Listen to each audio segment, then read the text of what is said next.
Welcome everyone, good evening, and welcome to our 2012 Corporate Cup dinner demonstration.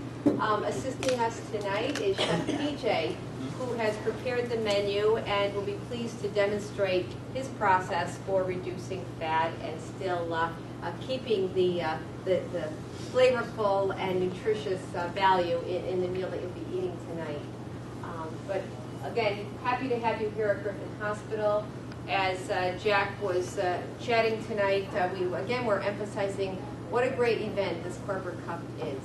It emphasizes the importance of companies working together, but working with their staff to keep them healthy and happy and boosting morale. And again, those activities you've been involved in. I mean, playing darts last week, that was my first time, and of course I think we were the first losers, Lisa, Vincent, and myself. But we had fun, and it's been fun to be involved in some of those activities.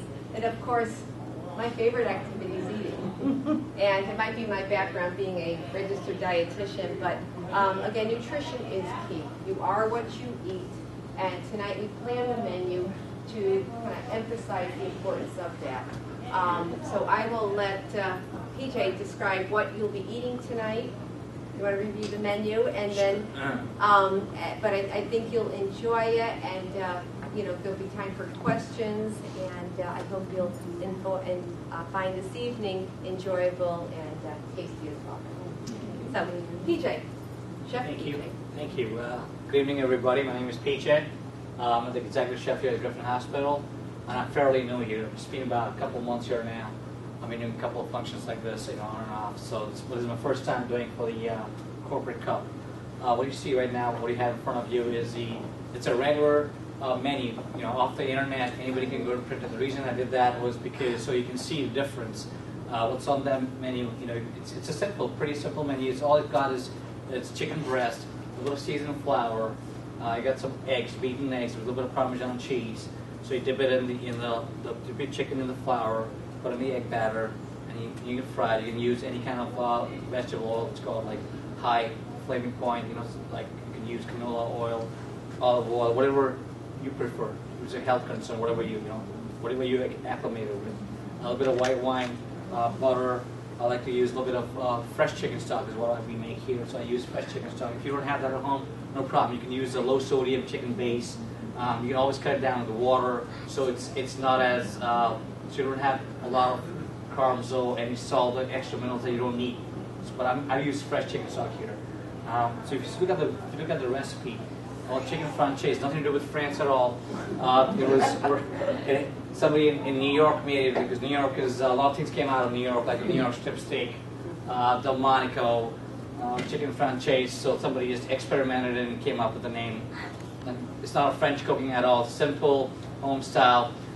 So I'm going to demonstrate that to you. So I'm going to use extra virgin olive oil. And you don't have to. You can use light butter, whatever you have, canola oil, whatever you have at home.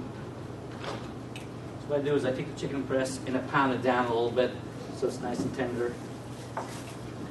And my flour, it's not going to the recipe that you see out there. All I put was a little bit of garlic powder, a little bit of onion powder, a little paprika, and salt and pepper, and mix it up. So that's all I have in here.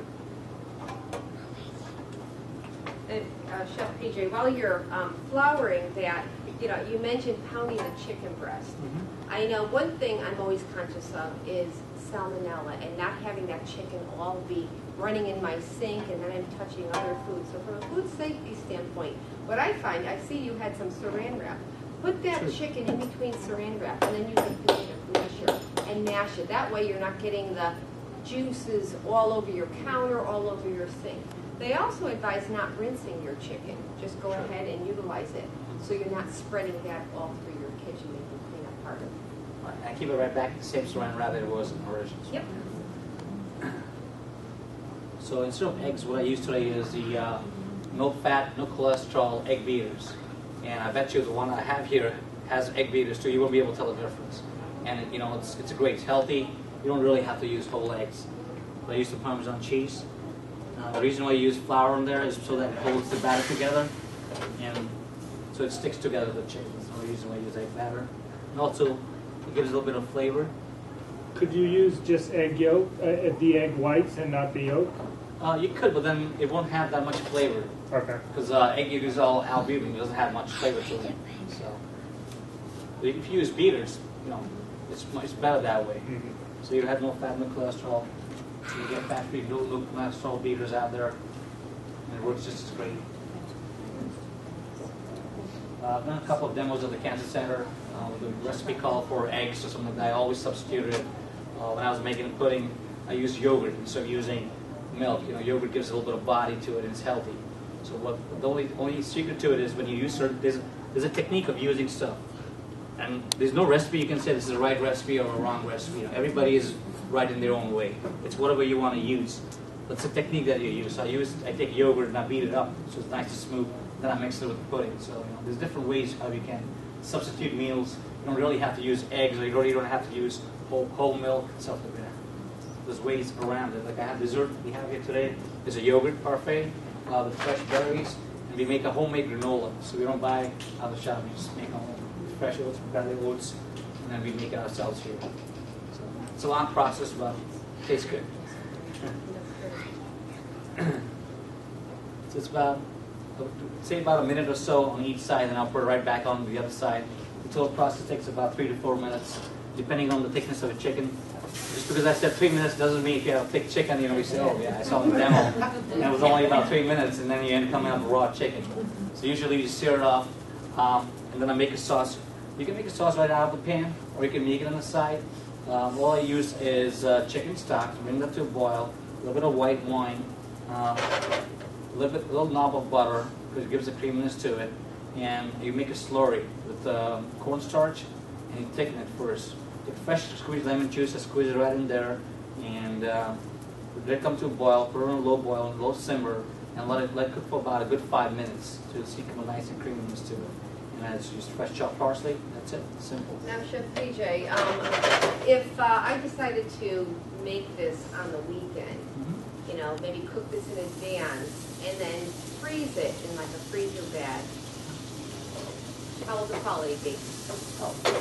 Can I make this in advance if I'm having a dinner party and or a, like I said, want to have it during the week because I'm using it, I don't have time to cook that. Absolutely. What you could do is you could sear the pound of chicken, sear it up, put it in flour, put in egg batter, sear it up. Don't finish cooking it all the way, because if you finish cooking it all the way, it's going to dry out because it's going to lose all the moisture. So just kind of sear it. So sear the chicken, put in a wrap, and you can throw it in your freezer. And then you pull it out anywhere you need it. Let it thaw completely. So it comes to room temperature, it thaws out properly. When you have a sauce made in advance, you can just add the sauce to it. Put it in the oven at about 325 low temperature for about 20 minutes, and come right back up. Now, did you add, is that wine? Yes, a little bit of wine. Real wine, or is that Yeah, it's a real cooking wine. Yep. Yes. I like it better, with wine versus a cooking wine. I like to use the bottle on the shelf Oh, at the store, cooking wine, or I like Did you the say real- real I wine? like the real The thing. real thing. Yes. I think most people Yes. use what's in the fridge or on the Yeah. counter. Yep, that's right. And the alcohol cooks off anyway, Yes. truly. So. And just back to the eggs a minute. PJ's right. I mean, if somebody's really watching the cholesterol, eggs and beaters are fine.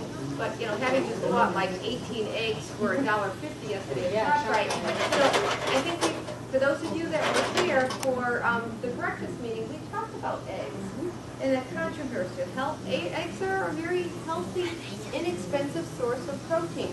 So unless you really have high cholesterol, you probably don't want to eliminate them from your diet. And even with high cholesterol, you limit that to 1 to 3 a week. So, there's usually not one food that is so restricted that you can't do that in your diet. And I think usually the bad thing with eggs is usually what goes with eggs is the bacon. I do agree with you. And the hash browns, and the sausage, and the butter on the toast. I fully agree with you. And the pastries, right? Sure, I but agree. yeah, but the reason being too, if you can get a nice, like I like a nice thick piece of bacon, but sometimes you can blanch it. If you blanch a bacon, you're taking the fat out of it and the excess salt too. So now your bacon is low sodium. You still have the real thing, but there's ways of how you can, shave the extra sodium out or the extra fat out. Like if you want to have a pancetta with your eggs, no problem. You blanch it in boiling water for a little bit. Is it going to be taste the same? Probably not, but they still have the same flavor. They're still having bacon. You know, you're not coming back. You're not having cardboard food or something like that. Your food is still going to taste great, but you're just cutting back on salt.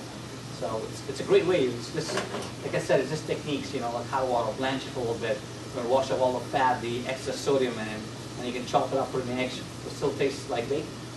So there's just ways of doing things like that. It's actually a really interesting topic. I was at the Cancer Center last week, and we were doing stuff with that, stuff shooting. And it's supposed to be a 20-minute show. It turned out to be an hour and a half because we were going back and forth how you could do better things, you know, how you could substitute things. It's great. I like it. I like to play around with food, you know, see what I can do with it. I actually have Don't be afraid to use wine. I have a question. In our household, we completely went organic.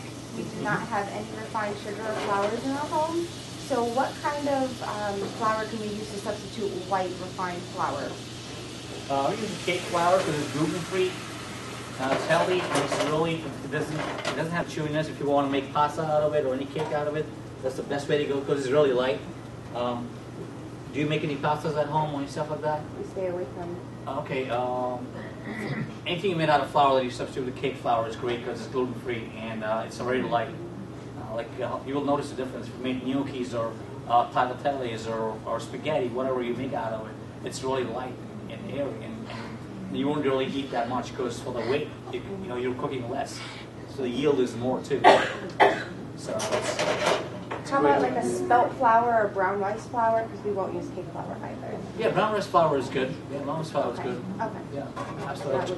Or chopped rye chop. You can use a rye chop too. Mix it with brown rice flour, so you have some body to it. Okay. Yeah, absolutely. Thank you.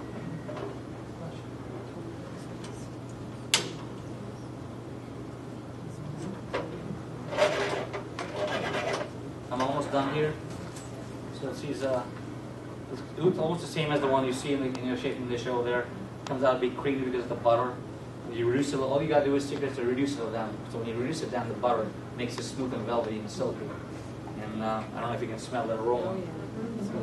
It's simple. Just use the parsley. Now take a lemon slice, cut in a ring, and put right on top. That's all you need. It's really simple.